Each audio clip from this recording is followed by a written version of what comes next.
Welcome to the Squared Circle Psychobabble, the subjectively objective podcast for fans of the sports entertainment known as pro wrestling. My name is Michael Valenti. Joining me is Ralph Valenti. And on this episode, we answer your questions from the YouTube community page, Ask SCPB.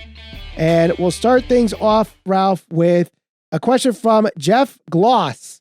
Besides Sasha Banks, Naomi, and Johnny Gargano, who do you want to see return to WWE? Could this be anybody that's already under contract to another promotion, or what's the parameters here? They didn't specify any parameters, but let's go with free agents or independent wrestlers, guys that were released from WWE. Okay. No one from AEW's jumping ship or asking for their release to come over. I wouldn't mind, and maybe people aren't going to agree with this, but I liked them because of, one, they were super over, they were really successful for at least a little bit. Enzo and Cass.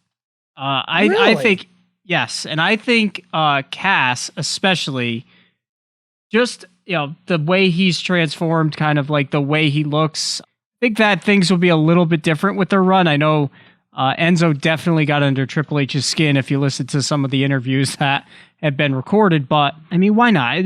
Give him a second chance, see what they got in the tank. Other than that, Eric Young. No, I don't see that. Isn't he signed with Impact, though? Or is he done at Impact? I think he's still signed there, but I thought it was just AEW we were using here. But if you want me to eliminate him, okay, I'll go with Enzo and Cass. All right, you're going with them. I think a lot of people would love to see Bray Wyatt back.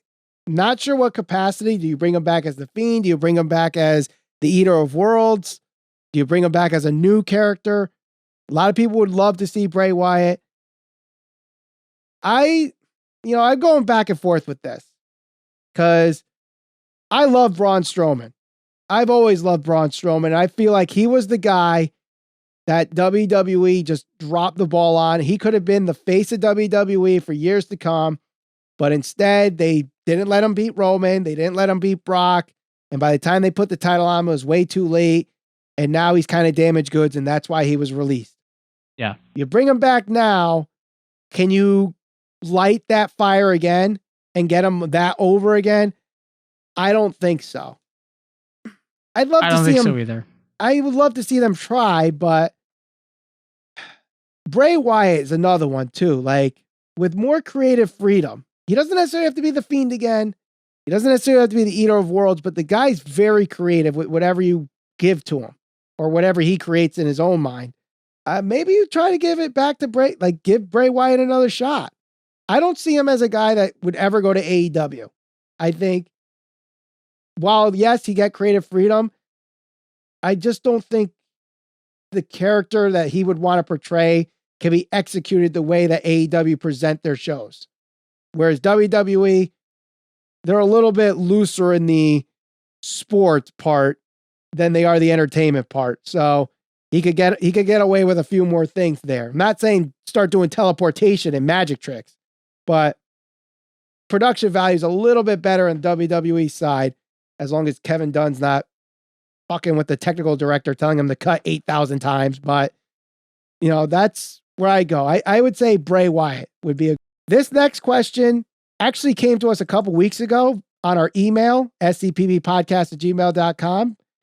I kept saying I was going to ask it, and for some weird reason, I kept forgetting to ask, but it comes from Mike L on our email, and he says, with the rumors that WWE is going back to TV 14, does anyone even care anymore that a show is rated that way, other than advertisers? I mean, this isn't the 80s and 90s where families tell their kids, to take a page out of the King of the Hill, sorry, Bobby, you can't watch this. This is TV 14, and you're 13. I don't think it really cares. I think it matters more because the TV PG version of WWE had some really, really, really bad moments with some really, really bad television, bad creative, and the TV just 14 the mere WWE though certainly Mae did. Young But gave birth to a hand in TV 14 WWE. I'm talking about this new era of TV 14. I know. We'll call it the Paul Levesque era. I think that As long as it's a good story, as long as we're getting good wrestling, as long as they continue to do what they do, I don't think the rating honestly matters all that much. It's not like anybody looks it up and they're like, oh, this is TV 14. I'm going to watch this. There are people, though, that think, oh, by magically changing to TV 14, the show is going to magically get better. That's the thing. Like, I've watched television shows that are TVG and are better than shows that are TVMA. You know? All that, like, and even the whole rating system, you know, TVMA, TVPG, TV14, all that is different between networks. What USA Network considers a TV14 show is completely different than what TBS thinks is a TV14 show. What Comedy Central thinks is TV14 might be TVMA for another network. Like, they have similar guidelines, but there's some things that are like, nope, this is TVMA, this is TV14, you know, and it might be completely different. And listen, I've seen this as someone that works specifically in this area. I work specifically in what's called metadata, and that's part of metadata, the TV rating. It literally means nothing. If the show is good, the show is good. And advertisers, they don't care either, because if the show is good and people are watching, that means people are most likely watching the damn commercials that they paid the airtime for. So they don't care if it's TV 14 or TV PG or TVMA or TVG, TVY, Y7. They don't care. And they never did. The only people that care are parents to be like, as you quoted King of the Hill, sorry, Bobby, you're not 14. This is TV 14. That's all. So yeah, doesn't matter. Give me a good story and you'll be fine. Next question comes from Bujar Gashi. Will Roman Reigns lose the WWE Undisputed Universal Championship this year, or will he lose it to The Rock at WrestleMania 39? I'll be honest with you. I think especially now that Vince McMahon is no longer there, I think The Rock is, obviously one of the biggest stars ever. I think that's off the table.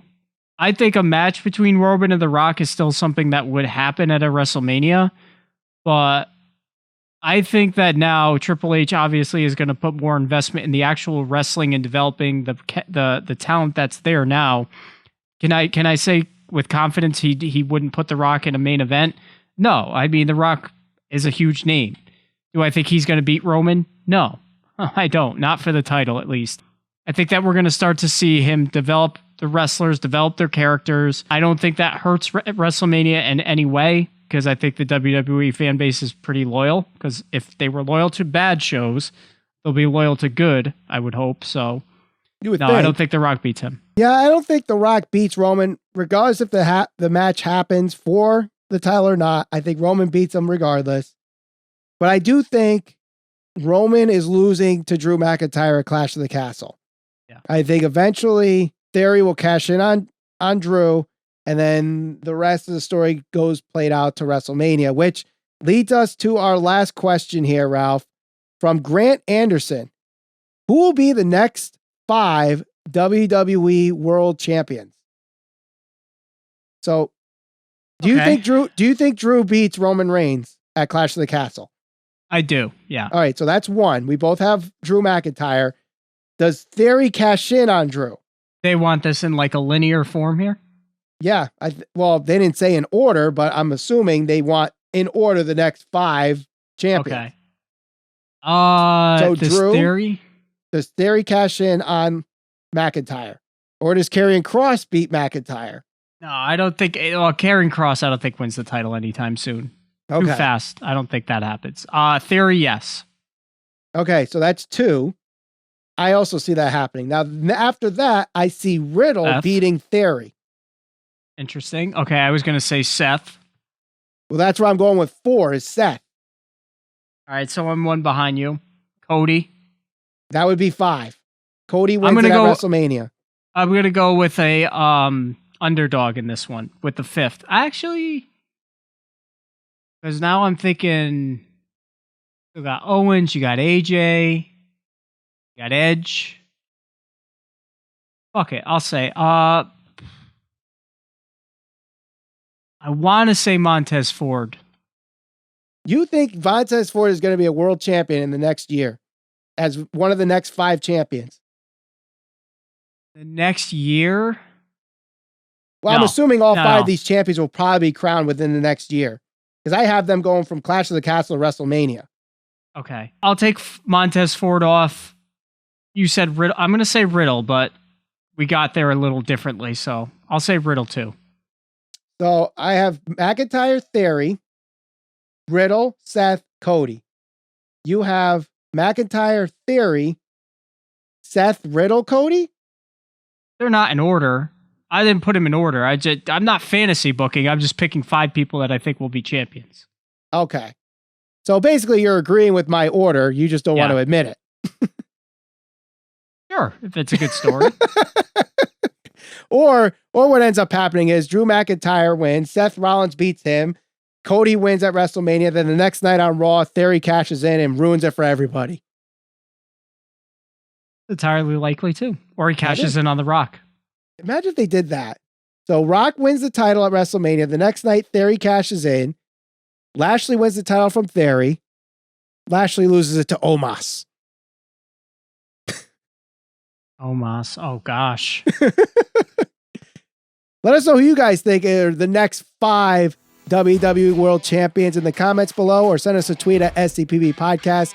Give us a 5-star review on your favorite podcast provider. Subscribe, hit that bell for notifications on YouTube, and we'll see you on the next episode of the Squared Circle Psycho Babble.